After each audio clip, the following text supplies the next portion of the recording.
Good morning বন্ধুরা, তোমরা সবাই কেমন আছো? আশা করি ভালোই আছো।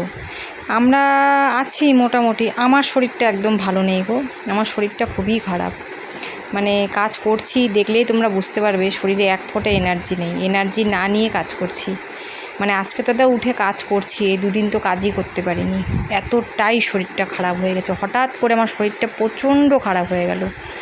তোমরা ভাববে দিদিভাই দুদিন পর পর কী হয়? না গো, আসলে কি বলো তো, এত গরম পড়েছে না, গরমেই শরীরটা আরও খারাপ হয়ে যাচ্ছে। দেখবে অনেকেরই এই গরমেই শরীরটা বেশি খারাপ হয়ে যাচ্ছে, আমারও তাই হয়েছে।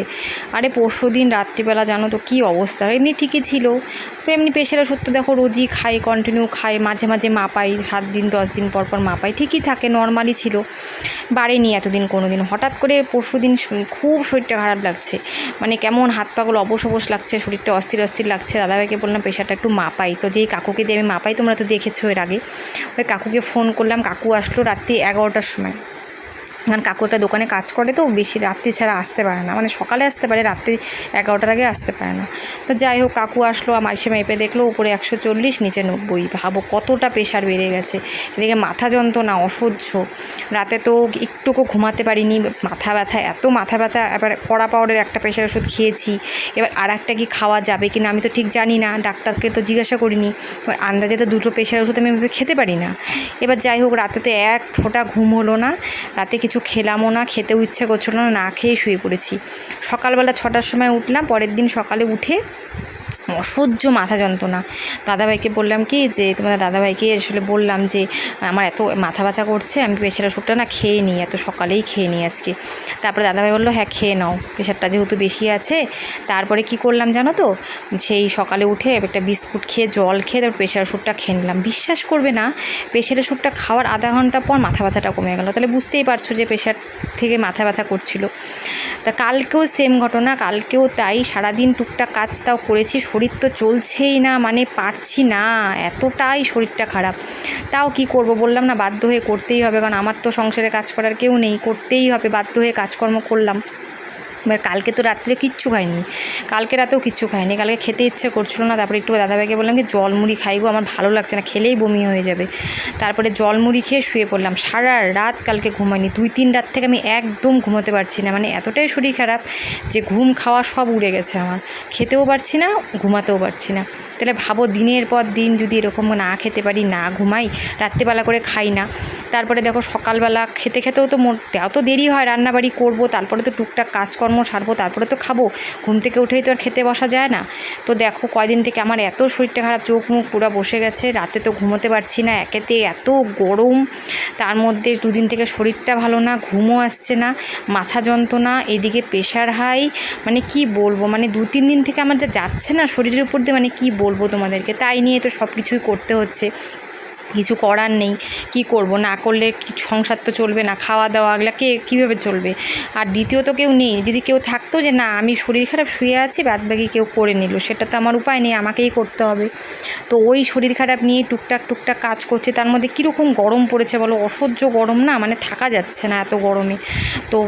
তো আমাদের ঘর তো মানে আগুন হয়ে আছে, মানে বিছনাটা মনে হচ্ছে কি শুলে মনে হচ্ছে কি মানে কেউ তলে আগুন ধরিয়ে রেখেছে, আমরা উপরে শুয়ে আছি, এরকম অবস্থা।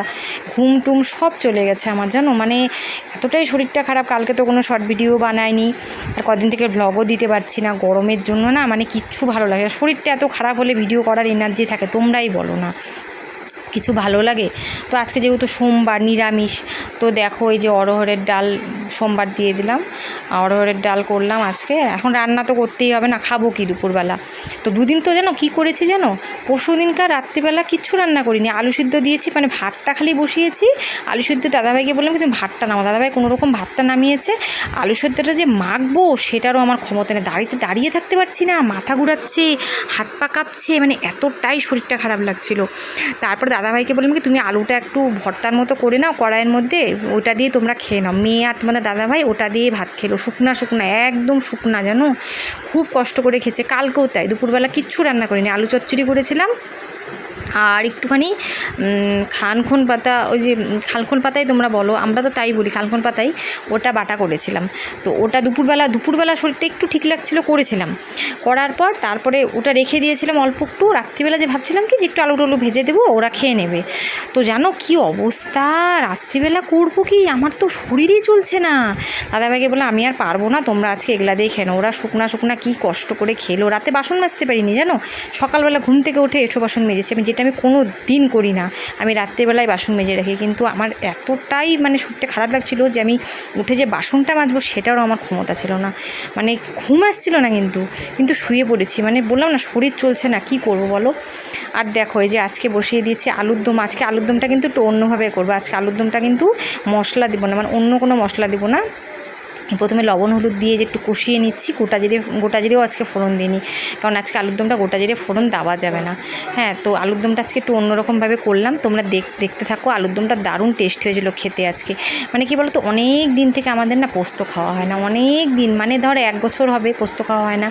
আসলে কি বলো তো, এত দাম না হয়ে ওঠে না। তো আজকে অনেক দিন পর দাদাভাই কালকে একটা ছোট্ট পোস্তর প্যাকেট এনেছিলো, একদমই ছোটো।